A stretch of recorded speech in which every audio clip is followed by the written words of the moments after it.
tubaye ikaze nanone rero bakunzi ba Hussein w'ukuri. Uyu munsi tuje kubaha update, ntago ari inkuru nziza, ntago ari ibihe byiza byo kwishima ku baturage batuye umurenge wa Gishari. Abaturage batuye umurenge wa Gishari rero ibintu byose bakoze urugendo rwose cyangwa se intambwe zose bagiye batera uyu munsi zirangiriye aho twakwita Ingoma muri stade nziza cyane, aho bari bakiwe n'ikipe ya Tabagwe rero ikaba yarazamutse nayo mu murenge Kagame Cup.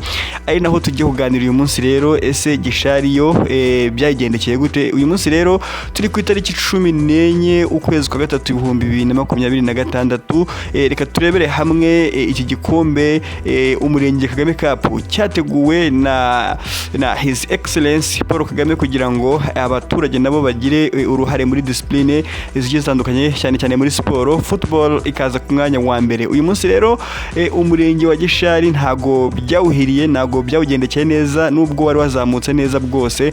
Wazamutse witwara neza, aho yagiye itsinda amakipe atandukanye harimo za Rubona n'andi makipe yagiye ikuramo. Ariko nanone uyu munsi rero bakaba bari bahuye na ekipe twakwita ko ari ikipe yazamutse nayo ari best loser. Ikipe yari nziza cyane nayo yari yahuye n'ubundi, ariko nanone na Gishari mu maza ya mbere. Waba ufite inzozi zo kugura ikibanza, kugura inzu ndetse n'imitungo itimukanwa yose, gana Ukuririyo Estate Agent.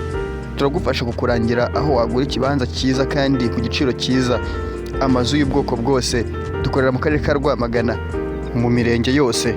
Waba ufite icyifuzo cyangwa igitekerezo, twandikire kuri iyo nimero iri muri screen zawe. Icyitonderwa, waba uri mu Rwanda cyangwa se uri Rwotamasimbi, aho hose turagufasha. Tuguhuza n'ugura ndetse tukabahuza n'ugurisha. Ibi byose tubikora ku giciro gitoya. Tubaha ubwisanzure mu kumvikana ku giciro cy'icyo kibanza cyangwa se cy'uwo mutungo utimukanwa. Icyo mwumvikanyeho natwe tukaba aricyo tugenderaho. Ibi byose tubikora dukoresheje ukuri ndetse n'ubunyangamugayo, ubunyamwuga. Ukuririyo Estate Agent turahari ku bwanyu, ngaho ni mu dutume tubatumikire. Niba ufite ikibanza, inzu ugurisha, twandikire none aha ngaha. Ntugire impungenge aho waba uri hose, twabitekerejeho.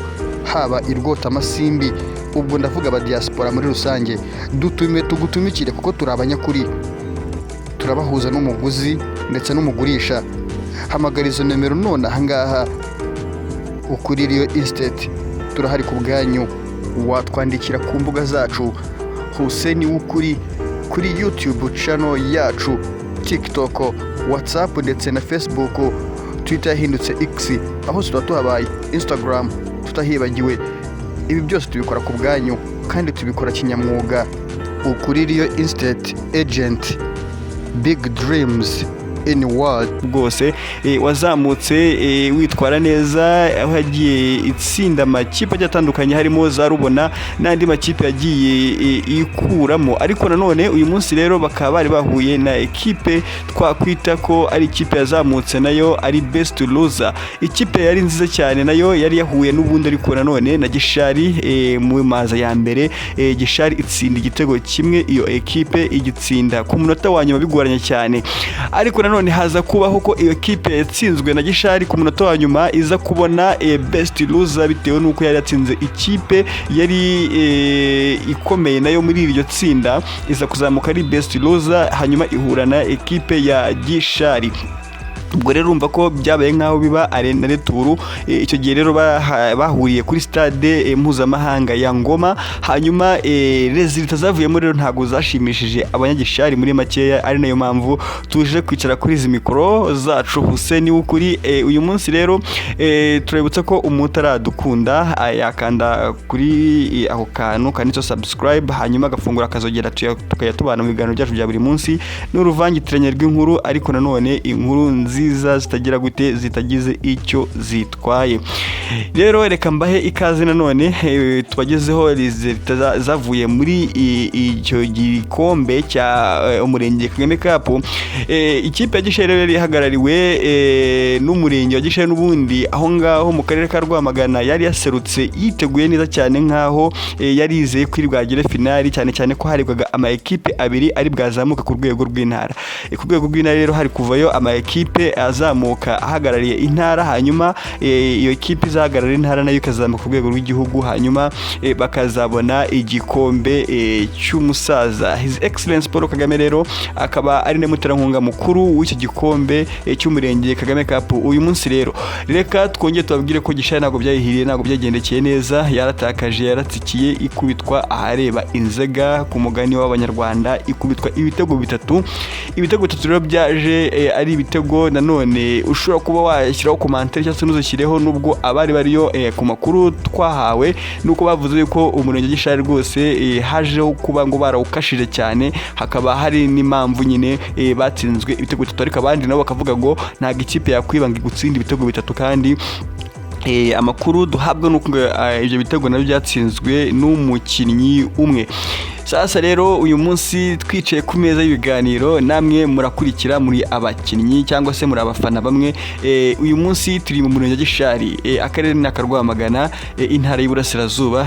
Update z'uyu munsi rero reka tuzigumishe ku murenge Gishari. Gishari rero ni ahantu ku muntu utahazi dushobora kuba twamurangira.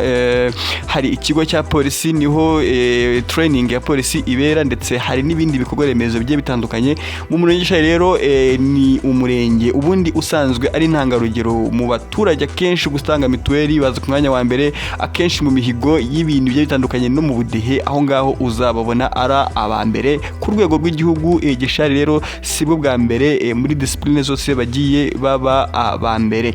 Gishari rero ntabwo ugeze utungurana kuba wenda yarageze finali y'aya marushanwa, cyangwa se ikaba yaragiye yegukana ibi bikombe inshuro nyinshi. Ni ibikombe bisanzwe imenyereye, ndetse ni n'amarushanwa asanzwe imenyereye, cyane cyane ko Gishari mu madisipline agiye atandukanye hafi ya yose igaragara ku mwanya wa mbere. Gishari rero ntabwo byayihiriye uno mwaka, ni kwisubiraho bakagenda bagategura neza nk'uko twagiye tubibona muri aya mashusho. Abanyagishari ntabwo bishimye, bamwe bagenda bagaragaza imbogamizi zagiye zibaho ko ngo hatabayeho kuganira neza kugira ngo bategure icyo gikombe, ariko nanone inkuru yari irimo nuko ku cyo wamenya iki gikombe ngo Gishari iza kuramuka igitwaye, ngo yari kuba itsindira amafaranga ari hejuru ya miliyoni 2, ndetse Gishari ikaba ari nayo ya kipe cyangwa se ikaba ari nayo kipe yatanze prime nyinshi muri iki gikombe. Gishari rero congratulations ahantu yageze, abafana, abakinnyi, ndetse aba coach, staff technique yose ya Gishari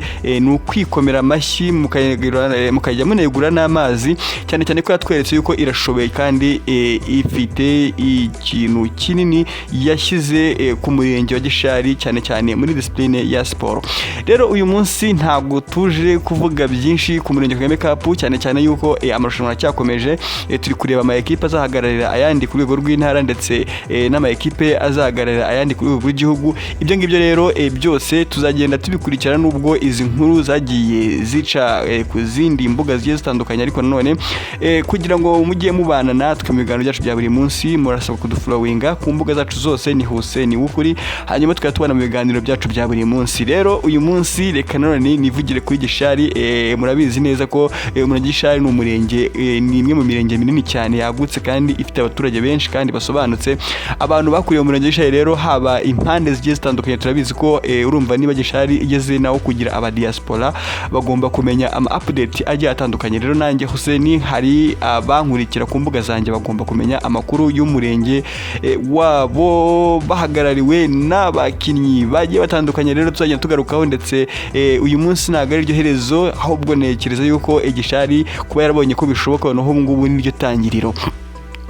Hussein Wukuri rero uyu munsi reka twicare ku meza ibiganiro, mikuru zacu tuzipfundure tubabwira ngo Gishari ku muntu uherereye Iburasirazuba, Iburengerazuba, mu mujyi wa Kigali ndetse n'ahandi, bitewe no gushakisha ubuzima, ariko none akaba ari umuturage w'umurenge wa Gishari. Reka tumumenyeshe yuko Gishari imeze neza, nubwo wenda ishobora kuba yaravuye mu marushanwa umurenge Kagame Cup, hari ibindi bikorwa byinshi bari gutegura kugira ngo barebe ko iyo ekipe yahoraho kandi ikagumaho, ndetse n'inama n'ibitekerezo ibitekerezo by'abafana byagarutse ko hagomba kubaho ekipe ihoraho y'umurenge Gishari ku buryo ishobora no kuba itakwitabira umurenge Kagame Cup gusa, ahubwo ishobora kuba yanakwitabira amarushanwa yandi mu zindi discipline zigiye zitandukanye, ku buryo binashobotse ngo bayitunga cyangwa se bakanayigira mu cyiciro cya gatatu, aho ishobora kuba yazamuka ikaba yanagira mu cyiciro cya mbere. Gishari rero turayifelicita none ku ntambwe yateye ahantu yageze. Uyu mukino tubibutse ko wari witabiriwe n'abagiye batandukanye harimo na meya w'akarere ka Rwamagana Rajab.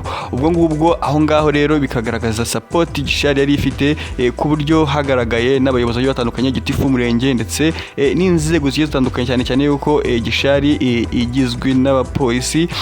Akenshi rero abapolisi nibo baba bisanga muri uwo murenge cyane. Gishari rero uyu munsi update twabaha nuko yamajije kuva muri icyo gikombe, iryo rushanwa yamajije kuritakaza, ariko nanone Gishari ntabwo ngicitse intege, iragomba gukora ibishoboka byose kugira ngo yitabire n'andi marushanwa agiye atandukanye, cyane cyane ko babonye ko bashoboye.